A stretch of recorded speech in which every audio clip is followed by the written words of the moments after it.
현재 한국은 세계에서 몇 안 되는 안전지역이라고 할 만큼 확산 사태를 잠재웠으며 매일 통계도 제로에 가깝습니다.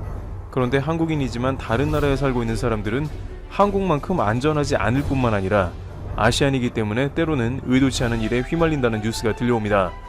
호주나 독일 등에서는 많은 한국인들이 현지인들에게 휘말리거나 눈총을 받는 일이 생기고 있는 것입니다. 아무래도 사태의 시작이 아시아 지역이라는 것으로 한국인들도 그 범주에 포함되어 오해를 사는 것입니다. 그러는 와중에 일부 한국인들은 좀 더 적극적으로 자신을 알리기 시작했다는데요. 바로 나는 한국인이다 혹은 한국을 나타내는 티셔츠를 입고 다닌다는 사실이 공유된 것입니다. 캐나다의 한 커뮤니티에서는 실제 한국 티셔츠를 입고 간 사람의 경험담이 올라왔습니다. 마트에서 캐나다인들은 한국 마크를 보자 엄지척을 해주거나 대한민국 최고다라고 말을 해준 사람도 있었다고 전해집니다. 타 지역에서도 계속해서 눈치를 받아 힘들어 한국인임을 밝히자 훨씬 생활하기가 나아졌다는 말이 들려옵니다. 따라서 외국 생활을 하는 한국인들은 특정 상황에는 반드시 한국인임을 밝히는 게 필요하다는 의견이 나오고 있는 것입니다. 특히 이럴 때 태극기 혹은 코리아라고 가급적이면 눈에 잘 띄는 옷을 입고 다니는 것이 매우 필요한 것 같다고 전하고 있습니다. 흥미로운 점은 한국 당국이 방역을 잘 해내니까 외국에 있는 한국인들조차 외국에서 좋은 대우를 받는 점이라는 것이죠. 특히 최근 한국에서 전 세계로 수출하는 방역용품이 세계 각국에 큰 도움이 되고 있으며 이것을 많은 사람들이 인식하고 있다는 점이 한국인들의 안전까지 지켜주는 겁니다. 오랜 기간 한국인들은 해외여행 시에 한국인인지 물어보는 경우는 많이 없었던 것이 사실입니다. 대부분의 경우 동북아시아라고 하면 중국 혹은 일본에서 왔느냐고 물어봤던 것이 대부분인데 이제는 먼저 한국을 알아보고 긍정적인 반응을 한다는 것으로 이번 사태로 한국 국격이 올라갔음을 체감하는 것입니다. 따라서 해외에 거주하는 한국인들은 자신이 거주하는 지역이 다소 아시아에 대한 편견이 있거나 신상에 위협이 있다고 생각하는 지역에 있다면 한국 티셔츠 혹은 한국과 관련된 아이템을 착용하는 것이 도움이 될 것이라는 의견도 공유되고 있습니다. 한편 일본에 거주하는 한국 교포들은 이번 일로 인해서 일본에서 한국을 보는 눈이 상당히 바뀔 수 있다는 의견도 제기하고 있습니다. 일본에서 20년간 사업을 했다는 교포사회 A씨는 한 커뮤니티를 통해서 일본에서 한국 방역 관련 방송이 매우 많이 나가고 있다고 얘기하면서 일본에서 이렇게 한국이 긍정적으로 자주 다뤄지는 것은 보기 드문 일이라고 지적합니다. 그러면서 현재 트위터 1위 해시태그는 아베 그만둬인데 방역에 관한 책임을 묻고 있다 지적하면서 상대적으로 한국은 얼마나 방역을 잘하고 있는지 대비되고 있고 일본에서도 이제 이 사실을 상당히 인지하고 있다는 것입니다. 이제는 한국을 최소한 인정할 수밖에 없는 상황인데 이것은 역사상 거의 처음 있는 일 같다며 일본에서조차 한국에 대한 변화가 있음을 시사합니다. 일본이 가장 밀접하게 협력하는 미국이나 유럽 등에서 속수무책인 상황에도 한국은 사람들이 국내 여행을 하거나 식당에 가는 등의 자유로운 활동 모습은 일본에서 충격적으로 다가왔다는 것입니다. 영국 옥스퍼드 대학은 국가별 락다운 정도를 수치로 정리해서 발표했는데 최근 수치를 보면 한국은 0.8에서 1으로 거의 락다운 해제 상태인데 일본은 0.0으로 최고 수준의 봉쇄 수치를 보입니다.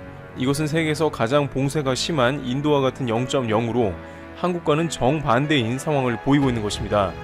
여기에 최근 아베 총리는 한국은 중요한 이웃나라라며 협력의 뜻을 비췄습니다. 한국의 도움을 청한 것입니다. 또한 유럽에서는 아시아에서는 유일하게 한국만 입국을 실시하는 나라가 또 생겼습니다. 바로 헝가리인데 헝가리는 유럽 근접 10개국 내외만을 사업 목적으로 입국을 허가했는데 상당히 떨어져 있는 한국이 입국 가능 리스트에 포함된 것입니다. 기업인들만 대상이긴 하나 유럽을 제외한 나라 중에 전 세계에서 한국만 들어가 있는 겁니다. 미국은 물론 오세아니아 등 세계 어느 나라도 포함이 안 되었는데 헝가리 당국은 한국의 방역과 기업 투자 등을 고려해 입국을 허가했다는 것입니다. 이처럼 한국이라는 국가는 한국인이 놀랄 정도로 전 세계에 인정을 받고 있습니다. 그것은 가장 중요한 개인의 생명, 가족의 안전, 자신의 삶의 터전을 지켜주는 현 시점에서 지구상에 몇 안 되는 주목받는 국가이기 때문일 것입니다. 트래블튜브 여기서 마치겠습니다. 감사합니다. 현재 대한민국에 계신 모든 자유우파 시민분들 중에는 선거 부정 의혹과 개헌 발의 우려 때문에 밤잠을 설치시는 분들이 많으실 텐데요. 대한민국의 미래가 대한민국 국내 정치 상황도 중요하지만 사실 대한민국을 둘러싼 국제 정치 상황이 더 중요할 수 있습니다. 왜냐하면 문재인 더불어당 사회주의자들에게 계속 자금을 밀어주고 뒤에서 사주하고 조정하는 것은 중국 공산당이기 때문입니다. 이 점을 항상 기억해야 합니다. 그런 의미에서 볼 때 자유주의 세계의 리더 미국과 공산주의 세계의 리더 중국 간의 패권 경쟁은 결코 대한민국의 미래와 무관하지 않습니다. 저는 중국 공산당의 숙주 노릇을 하고 있는 문재인 정권과 더불어민주당도 중국이 패권 경쟁에서 무너지면 자연스럽게 그 힘을 잃을 것이라고 보고 있습니다. 자유와 진실을 지키기 위한 싸움은 좀 더 길고 넓게 보아야 합니다. 현재 미국은 코로나 사태로 중국에게 징벌을 내리려고 하고 있습니다. 이것은 단순히 관세 수준에 국한된 것이 아닙니다. 진정으로 미국이 원하는 것은 글로벌 제조업의 탈중국이고 중국과 세계 경제의 디커플링입니다. 그런데 미국은 우선 그것을 하기 위한 조치로 코로나에 대한 책임을 묻는 차원의 징벌 관세를 물리겠다고 했습니다. 트럼프 대통령의 경제참모인 레리 커들러 백악관 국가경제위원회 위원장은 1일 CNBC에 중국은 코로나 사태에 대한 책임을 져야 할 것이라며 관세 부과 등 중국의 책임을 지우는 방식은 트럼프 대통령이 결정할 것이라고 밝혔습니다. 앞서 트럼프 대통령은 지난달 30일 백악관 기자회견에서 중공 바이러스가 중국 우한 바이러스 연구소에서 발원했다는 증거를 봤다며 팬데믹 피해에 대한 보상을 받기 위해 중국에 1조 달러, 우리나라 돈으로 약 1220조 원 규모의 관세를 물릴 수 있다고 밝힌 바 있습니다. 이러한 언급의 배경에는 폼페이오가 5월 3일 중공 코로나 바이러스의 중국 우한 바이러스 연구소 유래설을 언급하는 장면에서 우리는 확인할 수가 있습니다. 폼페이오는 엄청난 증거가 있다고 주장한 것이죠. 엄청난 증거가 무엇인지 구체적으로 설명하진 않았지만 폼페이오 장관은 이날 미국 ABC 방송 디스위크에 출연해 중국은 세계를 감염시킨 역사가 있고 수준 이하의 연구소를 운영한 이력이 있다는 점을 기억해야 한다. 중국 연구소의 실패로 팬데믹 상황에 몰린 것은 이번이 처음이 아니다라며 이같이 말했습니다. 폼페이오 장관은 중국이 감추고 숨기고 혼란스럽게 하지 않았다면 팬데믹은 절대 일어나지 않았을 것이라며 중국이 세계보건기구 WHO를 도구로 활용했다는 말도 덧붙였습니다. 중국 공산당은 중국 정부의 책임을 물리려는 국제사회의 움직임에 반발하며 중국 경제는 끄떡없다는 톤으로 일관해오고 있는데요. 과연 그럴까요? 중국의 거짓말은 어제 오늘 일이 아니기 때문에 새삼스럽지도 않습니다. 중국 경제가 자신들이 선전하는 것만큼 탄탄하고 탈중국 상황 속에도 견딜 수 있는 체력이 실제 된다면 중국도 미국과 한번 패권 경쟁으로 붙어볼만 하겠지만 그렇지는 않을 것입니다. 그러나 결코 중국 경제가 회복될 기미를 보이지 않고 있습니다. 중국 제조업 분야에 정통한 미국의 민간 경제조사단체 차이나 베이지북 인터내셔널 조사에 따르면 중국 제조업 절반 이상이 생산량 감소를 겪고 있다는 것이죠. 한 나라의 경제는 각 경제 주체들의 생산의 합입니다. 중국에서는 일자리의 75%를 중소기업들이 책임을 지고 있는데요. 중공 바이러스의 세계적 대유행으로 미국과 유럽의 수출 주문은 급감했고 이는 중국의 제조업 분야의 타격으로 이어지고 있습니다. 그런데 중국 중소기업들은 중국 GDP의 무려 60%를 담당하고 있습니다. 중국은 미국처럼 내수 중심 국가 경제를 따라가려고 하고 있지만 중국의 동부 해안과 내륙 간 그리고 도시 근로자와 농민 공간 엄청난 빈부격차와 중국이 식량과 에너지, 원자재 어느 것에서도 자급자족을 못하고 매년 엄청난 수입 수요가 있다는 점은 중국이 내수 중심 경제로 갈 수 없도록 하고 있습니다. 오히려 중국은 매년 부족한 식량과 에너지, 원자재를 수입하기 위해 엄청난 외화가 필요하지만 이를 충당할 수 있는 건 수출밖에는 없습니다. 미국의 경우 첨단 기술, 구글, 마이크로소프트 등으로 상징되는 IT 기술, 헐리우드로 상징되는 문화 콘텐츠 등 전 세계적인 독점력과 경쟁력을 가지고 있어 미국산을 사용하지 않을 수 없는 데 반해 중국의 제품들은 그렇지 않습니다. 쉽게 말해 반드시 중국산을 이용할 필요가 없다는 뜻입니다. 중국은 현재 저렴한 인건비와 잘 구축된 서플라이 체인에 의존한 제품을 중심으로 수출하고 있기 때문에 수입 국가에서 이 서플라이 체인을 중단시킨다면 다른 수출처를 찾기 어려운 구조입니다. 그렇기 때문에 수입국에 크게 의존할 수밖에 없고 생산 감소는 곧 극심한 경제 침체를 의미합니다. 우한 폐렴 이후 중국은 관광산업도 막대한 타격을 입을 수밖에 없습니다. 중국의 대처를 두고 중국에 대한 세계인들의 시각이 부정적으로 흘러가고 있어 과거와 같은 해외 관광객들을 유치하기는 매우 어려울 겁니다.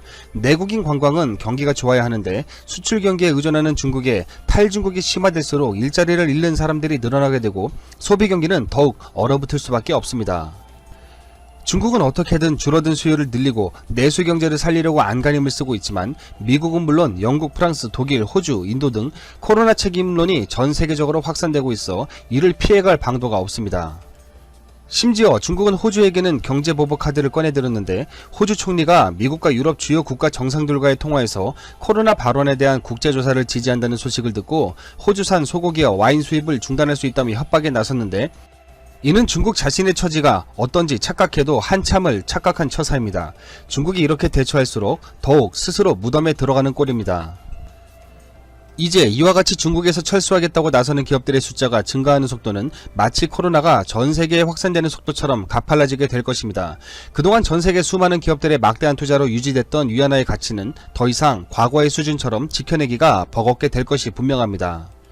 그런데 여기에 더 강력한 한방을 준비하고 있는 것은 미국입니다. 이미 1년 반에 걸친 중국과의 무역전쟁으로 미국의 관세가 강력함이 입증되었습니다. 그런데 꺼져가는 촛불과도 같은 중국 경제에 미국이 완전히 찬물을 끼얹을 수 있는 한 수인 코로나 징벌 관세 카드를 꺼내들었습니다.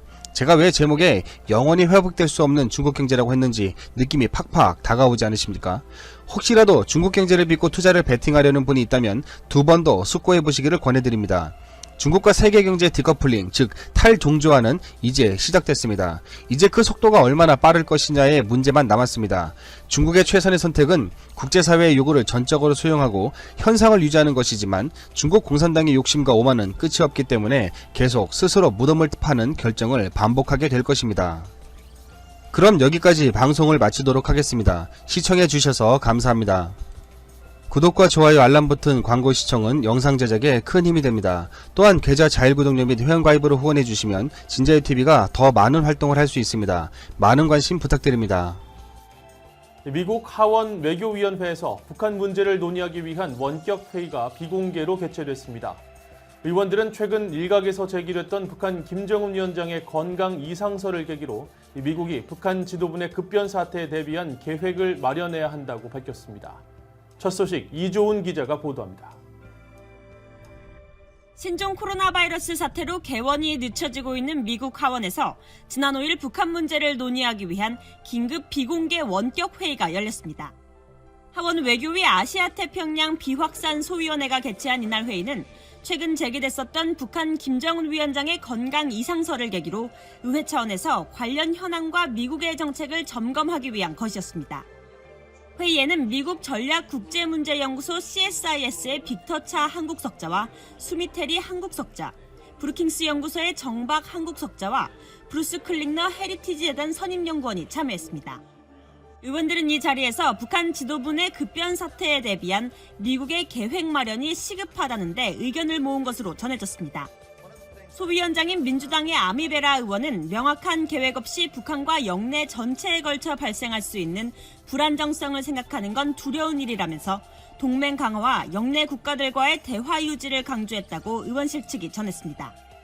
이런 급변 사태를 책임 있게 다루기 위해 미국은 한국, 일본과의 동맹을 더욱 강화하면서 영내 기타 국가들과의 대화 유지를 통해 북한 지도부 내 위기 발생 전에 계획을 마련해야 한다는 겁니다. 공화당 간사인 테드 요호 의원도 이번 사건은 북한 지도부에 변화가 생길 경우 무엇을 해야 하는지에 관한 중요한 질문을 제기한다고 밝힌 것으로 전해졌습니다. 요호 의원은 특히 북한의 독재는 후계 라인을 알 수 없는 많은 것들을 남기는 상부가 무거운 권력 구조라고 지적하면서 북한 급변 사태에 대비한 대비책 마련을 강조했습니다. 회의에 참석한 전문가들은 북한 정권의 내부 활동과 지도부 급변 사태에 대한 조언을 전한 것으로 알려졌습니다. 신종 코로나 바이러스 사태로 인해 휴회를 5주 이상 연장하고 있는 미국 하원에서 기존 청문회 형식을 대체해 원격 회의를 통해 북한 현안을 긴급 점검한 건 이례적입니다. 요호 의원은 그러면서 김정은 위원장이든 그의 여동생인 김여정 노동당 제1부부장이든 미국은 항상 북한 급변 상황에 대비해야 한다고 강조한 것으로 전해졌습니다. VA 뉴스 이존입니다.